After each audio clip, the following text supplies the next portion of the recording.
Today I am excited to bring you the newest cool build on bricks and toys. That is the Audi RSQ e-tron, a remote controlled vehicle. Now let's get our asses back to the studio and let's freaking do this thing.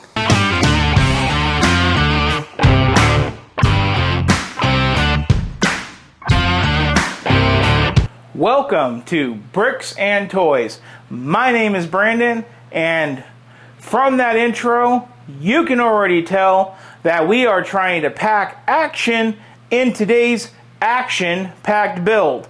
And to go more in depth with today's build, we are building the Lego Technic Audi RSQ e-tron set number 42160, coming in at 914 pieces.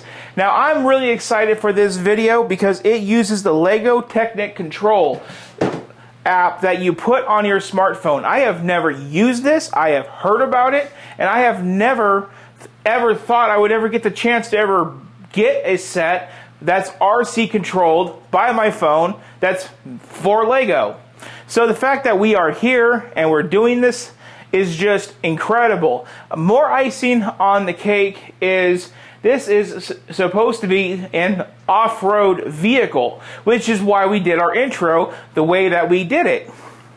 And just so you know, at the end of this video, I have the idea of what my original intro to this video was going to be, which you should stay tuned at the end of this video to go and see that. It did not come out as good, so I'm glad I did the intro that I did do for all of y'all. And then after that video, there's another short video of a outtake from today's intro. Without further ado, this is such an action-packed video, let's go ahead, let's get to our board and put this sucker up. What do I know about the Audi RSQ e-tron?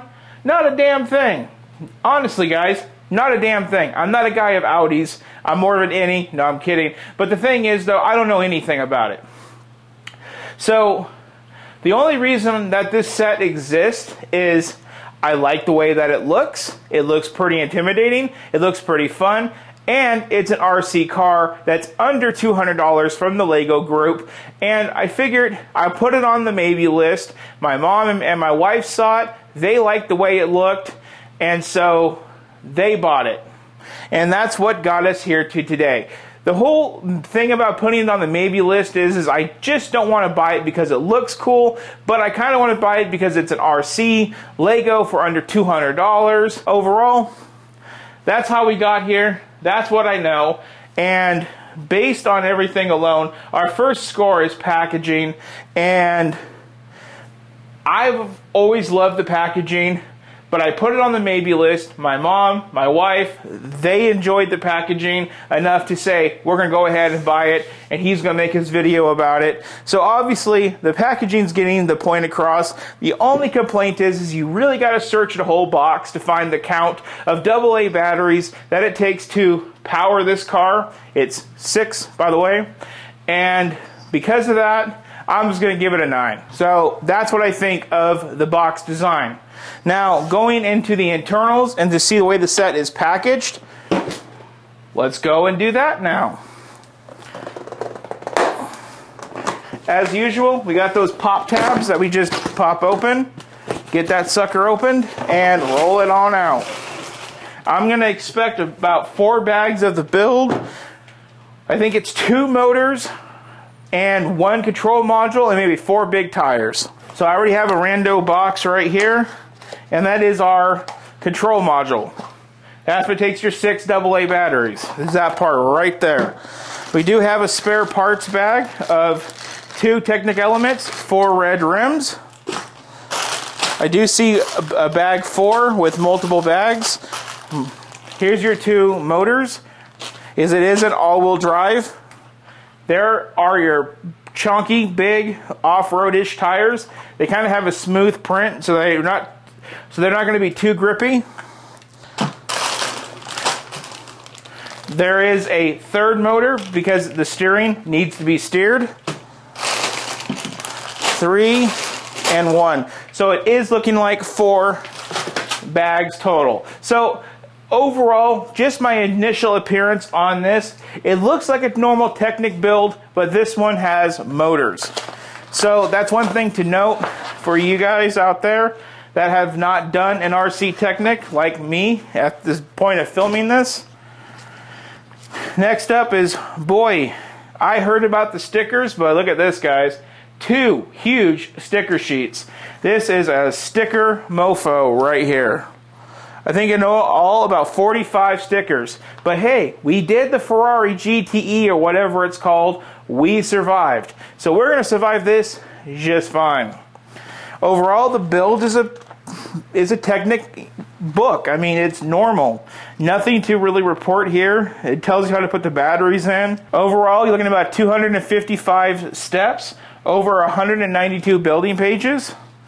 And from my understanding with this build, it is mostly building an exoskeleton of a car where the internals are mostly the motors and the control modules, because with those parts, you don't really have room to put an interior in this build. And yes, 4 bags. And one cool thing to note with this build, it does tell you the pages that the building steps are on. 5 through 49, 1. 50 through 87, 2. 88 to 135, 3. And 136 to 193, bag 4. So that's really cool. I have not seen that yet with a build. I know with our last Technic build, they told us how many bags to include in each step. Let's see if they did that with this. They did not include that with this. So this may tell you the pages per step, but it does not tell you how many bags per step like the Lamborghini Huracan did. But that is all gravy. So now let's go ahead and dive into a really quick time lapse of getting this sucker built. Then we're going to hit the review, and then we're going back out to the desert to test drive this thing off-road. So let's go ahead, let's get to the time lapse right now.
This is just going to be a test run. We're not going to drive it on the floor or anything. This is going to be a run on the desk just to see if this thing works.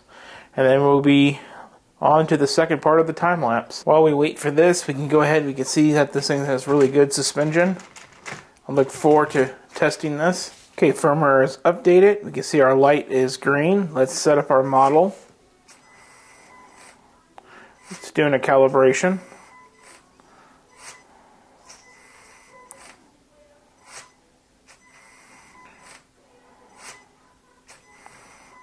This is cool.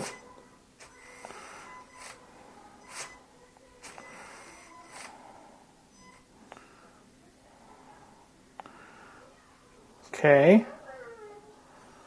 This is the mechanic when it's needed. Let's learn how to operate. Okay.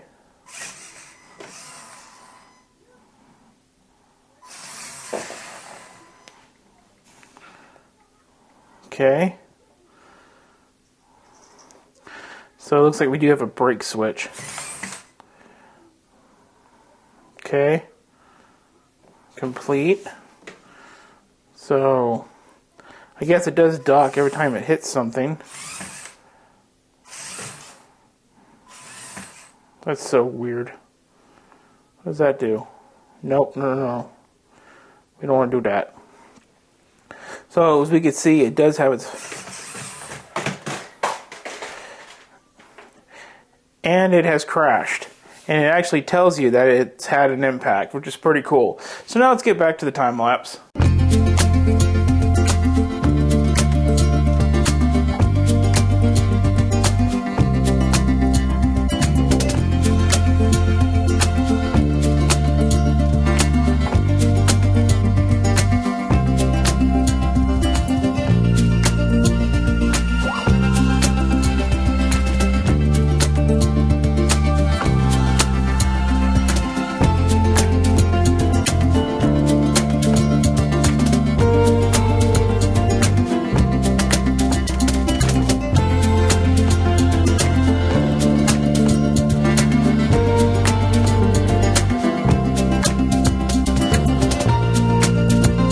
So now it's time to review the Audi RSQ e-tron. And before we get started, I just want to say we are working on lighting solutions in this new filming location. I think we got some things coming today that will make this better, but for now, we may have one more video where we don't have really good lighting. Doing what we can. So, starting off with the side view of this really cool looking stickered up machine. Overall, it's a very simplistic. I call designs like this to be rather airy because you can easily just put your hands in, you can put your hands through the holes. It's very airy. But overall, I do think it looks really cool. You got the hashtag future is an attitude, which I find to be kind of freaking hilarious. You have the e-tron sticker, you got all these cool red and black graphics. I really like these cyber-ish black and white silver elements all over for the stickers. It's really cool. There is a cool gear element right here that makes a nice little arch. I like the way that this kind of goes in. I think that looks really cool. Coming in from the back, again, we have the hashtag future is an attitude. Whoop, whoop. Part of this build. Overall, again, more red and black elements, more red and black with the Audi on the back. Going up to the roof, more red and black elements. Got a cool little roof fan, nice little slope over the rear here. We have a little entryway right here in the front that kind of makes it look like it has an air entry point, which is pretty cool. Going on to the next side, same thing as the other side. We have all the same stickers, all the same elements, with the exception of we do have a gas cap hiding out back here. Oh, not a gas cap, probably a charge port. This is an electric vehicle. Coming up to the front, we got the entire front of the vehicle with this cool little grille and these two lights down here. e-tron symbolized right there at the bottom. And then we have this really big roof, we also have this really big hood element featuring 7 big stickers. So that was really fun to try to get all these lined up and straight. I did the best I could.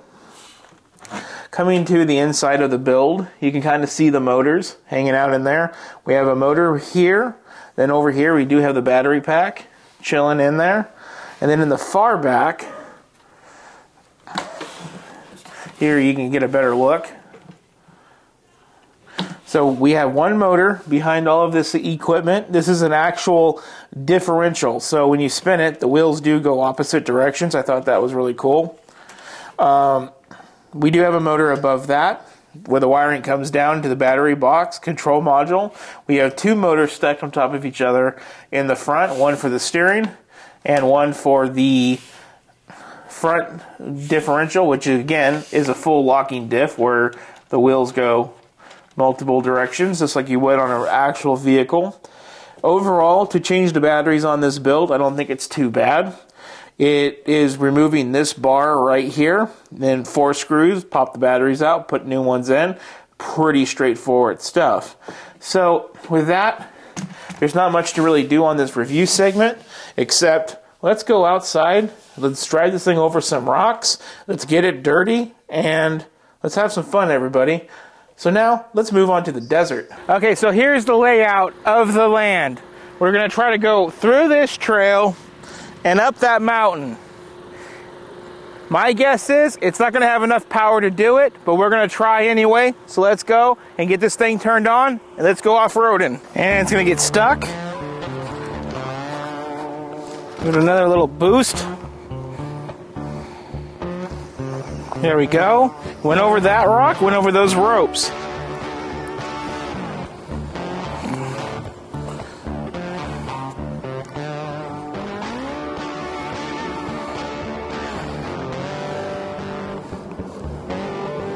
Come on.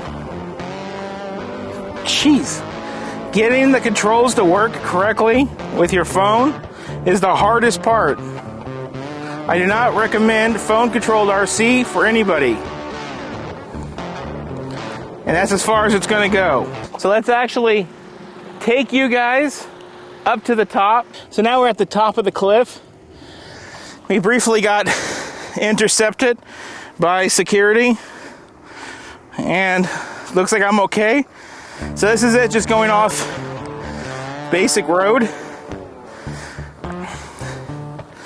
Come on, don't go down the cliff. These cell phone controls are a mother. And just like that, it's getting stuck. Oh man, that was a bad stuck. But I can get out of it. Maybe. No, that's it. So now let's send it down this cliff. And let's see how it does. And here we go. Trying to keep it steered within a good course. Turn, turn, turn. Good, good. Nope, too far, too far. Nah! And that went downhill pretty quick. So now let's kind of run it through here a little bit, through its faces. Because obviously that didn't work out too well. Ooh, it climbed over a rock with one wheel. This thing needs a lot more power. Yeah, it does okay. You can really see that suspension fluctuate. Let's run it off the mattress here. Hopefully it doesn't get an STD. It looks like there's blood on this.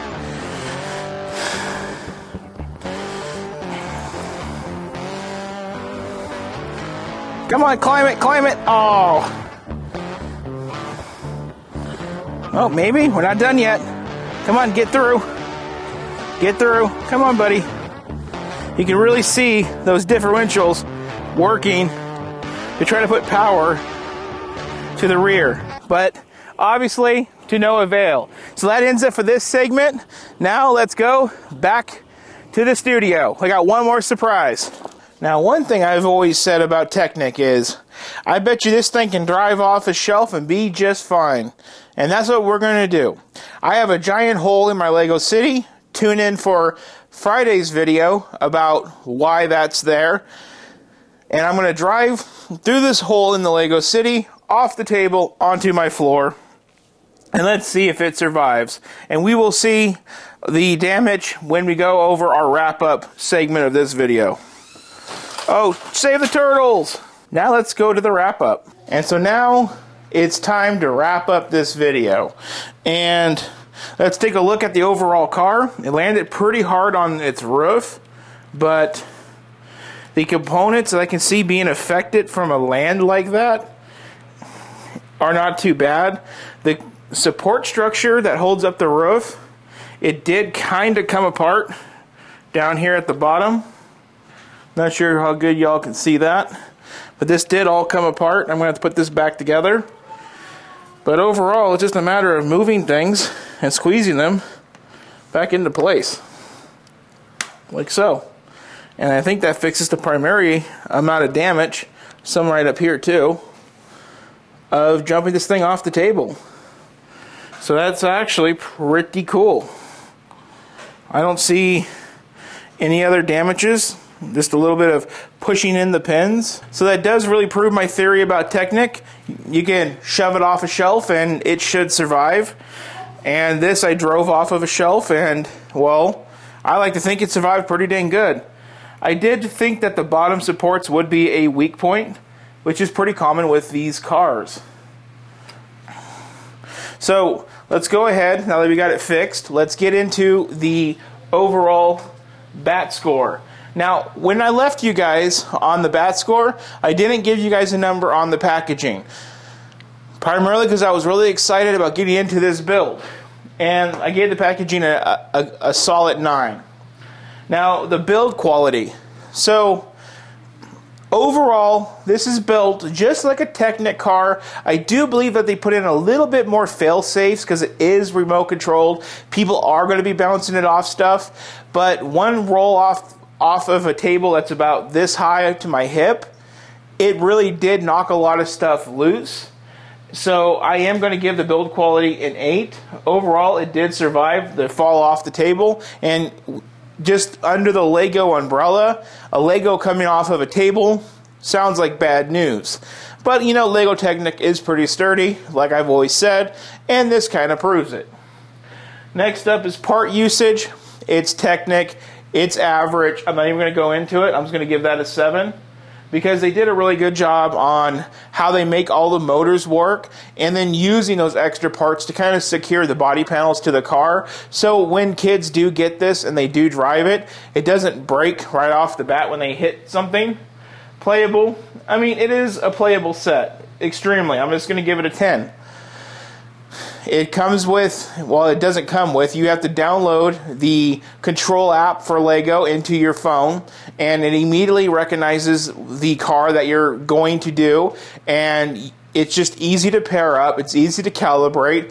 The only thing is the controls are backwards on the phone, and also using a phone screen to control something isn't always touch responsive. So, and I do use a top of the line phone, and I found that. But overall, it's a super playable set. I'm going to give it a 10 because it is really playable. It's made to be played with, and that's to be accounted for. Ease of display, I'm going to give it another 10 because you can easily display this set. And one thing good about displaying this set is if you guys ever displayed RC cars in the past, you will know that displaying the controller can be a pain in the butt. The antennas get in the way, they fall over. It's really hard to display RC cars. With this RC car, the controller is your phone, so you don't got to worry about that. It will sit on the shelf and display just like a regular Technic car. And not to mention, it does have a really nice and intimidating presence. And it will look really cool. Minifig, unfortunately, is a 0. Availability is a 10. You can easily get this. Now, here's the part that is a little sketch. The set is $180 for a 914-piece set. But you are getting 3 motors and a control module in this build. So, usually, builds like this would be probably about a $50 Technic build. So they're giving you 3 motors and a control module for an extra $130. And when you think about it, to electrify my loop coaster, that cost $75 to electrify the loop coaster. And that's 1 motor, 1 control module. So with this, for $130, you're getting 3 motors, 1 control module, and so I think that's pretty fair. I can't go wrong. I'm going to give it a 9 on that $180 price tag because you're paying $130 just for the RC components alone for this set, and they work really cool with an app, so that's pretty cool. Is the set fun? I'm going to give it a 7. And now you're going to be thinking, you just gave the playability a 10 and the fun a 7. What happened? Well, here's what happened, guys. The set is playable, but the fun aspect can quickly be zapped out of your sails by going out into an actual outdoor desert area, which is what this is supposed to represent. On the box, it doesn't say forest, it says sand dunes desert. And as you guys saw from my test video, it didn't want to go up the mountain. It couldn't go over a rock. Everything it got stuck on. And not to mention, it is super slow to drive. So you would expect a lot more power to be able to get over mountains and a lot more agility to get over smaller rocks. The fact that I had to put it at the top of the mountain and let it go down to get any action out of it speaks in volumes. So that's why I gave it that score. So let's add up all these numbers and let's see if the board represents how I feel on the recommendation. So the set scores a total of 79 points. So that is in the definite recommend, but with some conditions. Even if we null and void the lack of minifigs on the set, that puts us up to 89, which is a pretty solid set. I really did have a lot of fun building this, and I had even more fun taking it out into the desert and trying to actually do something with it. Yeah, the speed's a little slow. Yeah, it can't go over some rocks, and it can't go up a mountain.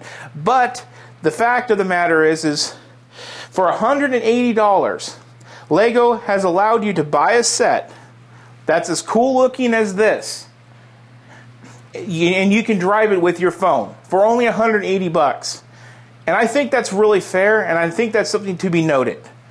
So, with that, I am done with this portion of the video. So with that, I want to say, comment down below what you guys think of this build. Have you guys done it? I want to know your opinions. And then, like, share, and subscribe as usual. And I hope you all have a good one. Enjoy the next 4 minutes of some RC fun, and then enjoy that last few seconds of a B-roll of the intro we did go with. So thank you for watching. Y'all have a good one. Enjoy this next few minutes of stuff. It's pretty cool. Check it out. This is a segment of bonus content. Before I decided to film the intro for today's video the way that I filmed it outside with my car, I was going to do the whole intro about jumping another Volkswagen product into my swimming pool. Now, I don't know if this is going to work, but this has been a plan of mine for a very long time, maybe about 4 months. I've been wanting to find the right opportunity and the right time to jump this $10 Lambo into my swimming pool. And what better time to do it than on a day where we are driving RC cars outside and having fun with RC cars in today's video. So this is a Lamborghini Murcielago SV. Now, the SV doesn't matter because it's not an actual car. What does matter is that it is a Volkswagen product, like today's build, the Audi Q e-tron, and it's gotta die. This has been on my to-kill list for the longest time. But in order to kill it, we need to see if it even lives. I bought this brand new from a TJ Maxx for 10 bucks. And let's just cut it open. And let's just throw some batteries in this thing. See if it runs. And then we will see about murdering it. So up first, we got some screws we got to take out. So we got to unscrew it before we screw it up. They even screwed in the remote control. So now we got the car and the remote control free from its box and its safety. What is up with this Chinese antenna? Doingy, doingy, doingy. Instead of a thong, it's like dong, de dong, dong, dong. So let's go get some batteries in this. I got them right here. Fun fact, in the Chinese instructions, they thought it was perfectly acceptable to say you need 3 AA batteries for the car. Not 3 plus 2 for the controller. Now installing the car's batteries. Now the car is powered on. It even has working reverse lights and working headlights. Huh? Lamborghini Mercy, your chick is so thirsty. Who remembers that song? Well, I don't know about the chick being thirsty, but I think this car is. Now let's go get to the live action of this part of the video. So now we are going to do the jump. I wanted to go over the gate, but obviously that is not the reality. So I'm glad I did not use this for an intro, because this is what the intro would have looked like. Done deal, everybody. Done deal. That was exciting. Not.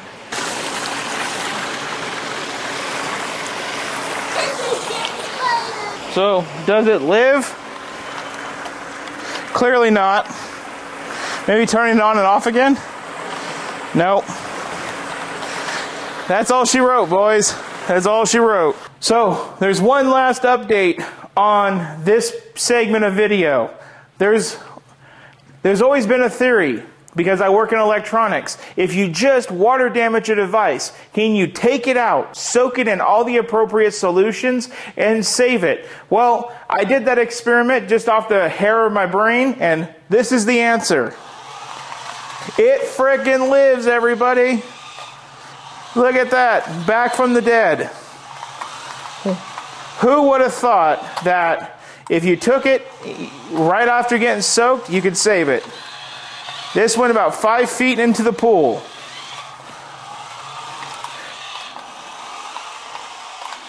So with that, that's a great success.